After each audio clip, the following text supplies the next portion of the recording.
Hola a todos, hoy nos vamos a meter de lleno en una exploración intelectual verdaderamente fascinante. Es literalmente como una gran novela de detectives, pero en el mundo de las ideas. Vamos a desentrañar el famosísimo informe que el filósofo Jürgen Habermas publicó allá por 1967 sobre la lógica de las ciencias sociales. Y atención, porque este texto no es un simple resumen académico, es una cacería monumental para resolver la tensión más grande de las ciencias humanas. Habermas se pone a investigar a los grandes pensadores del siglo XX, buscando pistas sobre cómo debemos estudiar a la sociedad sin caer en trampas absolutas. Es un viaje profundo y les aseguro que cambia la perspectiva por completo. Para resolver este caso paso a paso, nuestra hoja de ruta va a seguir 5 pistas súper claras. La primera, el dilema de las ciencias. La segunda, la trampa del estructuralismo. La tercera, el mundo de la vida. La cuarta, Foucault, poder e ideología. Y la quinta, el gran cierre, la síntesis de Habermas. Bueno, todo arranca con esta pregunta, que es la que realmente pone todas las cartas sobre la mesa. Cuando estudiamos a la humanidad, ¿qué estamos haciendo exactamente? ¿La estudiamos simplemente como a un montón de máquinas biológicas reaccionando a estímulos? ¿O como a creadores totalmente conscientes que construyen significado a través del lenguaje? Resolver este conflicto gigantesco es de hecho la misión principal de toda la obra de Habermas. Pasemos a nuestra primera sección, el dilema de las ciencias, naturaleza versus espíritu. Para entender el misterio desde la raíz, tenemos que dar un salto atrás hacia una división histórica. Pensemos en esto como una gran fractura en la forma de ver el mundo, algo que pensadores como Heinrich Rickert plantearon a principios del siglo XX. Básicamente propuso un dualismo súper estricto. Por un lado tenemos las ciencias naturales. Estas son nomológicas, es decir, buscan leyes rígidas, frías y predecibles. Y por el otro lado, las ciencias del espíritu, o las ciencias humanas, que son hermenéuticas. Estas están totalmente mediadas por la cultura, la historia y la interpretación. El gran dolor de cabeza era cómo le damos rigor de verdad al estudio de los seres humanos sin convertirlos artificialmente en una ciencia natural y quitarles toda su esencia. Y justo ahí aparece Max Weber intentando poner un poco de orden en este caos de subjetividad. Lo hace introduciendo un concepto alemán que francamente es casi un trabalenguas, Wertfreiheit, o neutralidad valorativa. Su gran meta era limpiar el estudio de la sociedad de todos los prejuicios del investigador. Weber quería que la sociología pudiera ser una ciencia tan estricta y rigurosa como la física o la biología, enfocándose puramente en la intención detrás de cada acción social, sin juzgarla. El punto clave de todo esto es cómo Weber define lo que él llama la acción moderna por excelencia, la acción racional con arreglo a fines. Imaginen esto como un proceso mental mecánico. Primero se evalúan los medios, luego se calculan las consecuencias y al final se eligen los objetivos. Es un cálculo tan exacto y frío como una hoja de cálculo en Excel. Y para Weber, esta secuencia es literalmente la que domina la burocracia y el capitalismo de hoy en día, donde la eficiencia absoluta aplasta cualquier tradición o emoción. Habermas mira esto y dice, ok, es brillante, pero inmediatamente nos hace preguntarnos, ¿de verdad somos solamente calculadoras de eficiencia caminando por ahí? Lo que nos lleva a la sección 2, la trampa del estructuralismo, el humano como máquina. Aquí es donde empezamos a ver a quienes intentaron modelar todo bajo las reglas de la biología. Al revisar a estos sospechosos, los puntos ciegos saltan a la vista casi de inmediato. Tomemos a Levi Strauss, por ejemplo. Él redujo toda la complejidad de la cultura a simples estructuras lógicas universales, ignorando por completo la acción real de la gente y su capacidad de liberarse. Por otro lado, Malinowski intentó usar el psicoanálisis, pero terminó reduciendo todo a la pura supervivencia biológica. Según la aguda mirada de Habermas, ambos cometen un error fatal: borran la voluntad humana.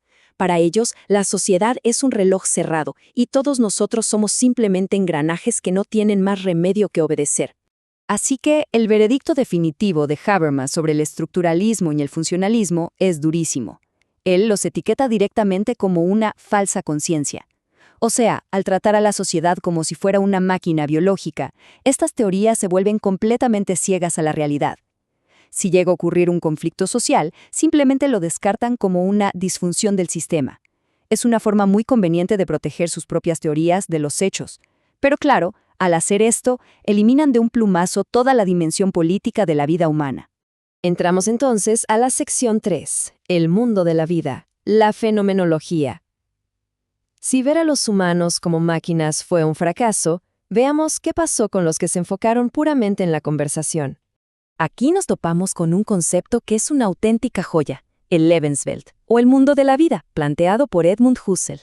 Fíjense, este es el horizonte de certezas compartidas, ese espacio vital de lenguaje y cultura donde realmente vivimos e interactuamos todos los días de nuestra vida.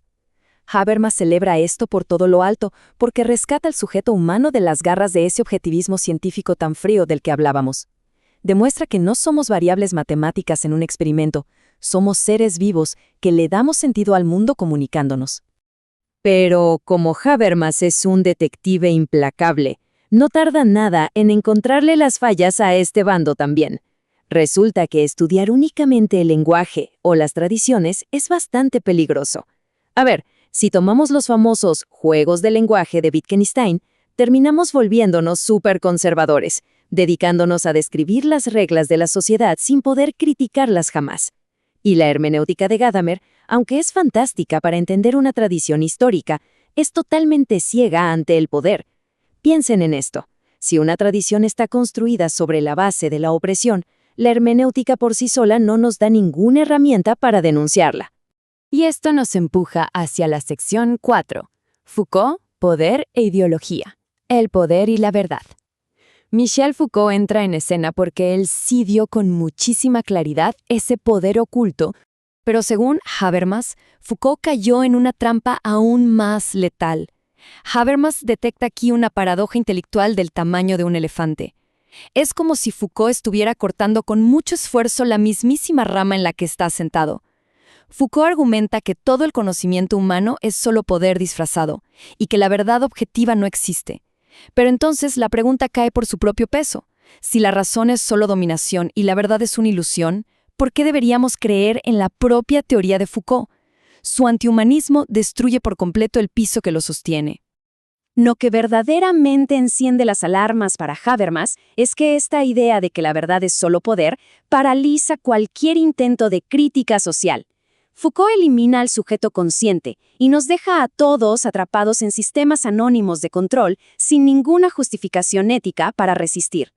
Al mezclar y confundir la validez de la verdad lógica con la pura facticidad, que es la fuerza bruta, Foucault nos arranca la esperanza de poder llegar algún día a acuerdos justos mediante un diálogo que esté libre de coacciones. Llegamos finalmente a la sección 5, la gran síntesis de Habermas.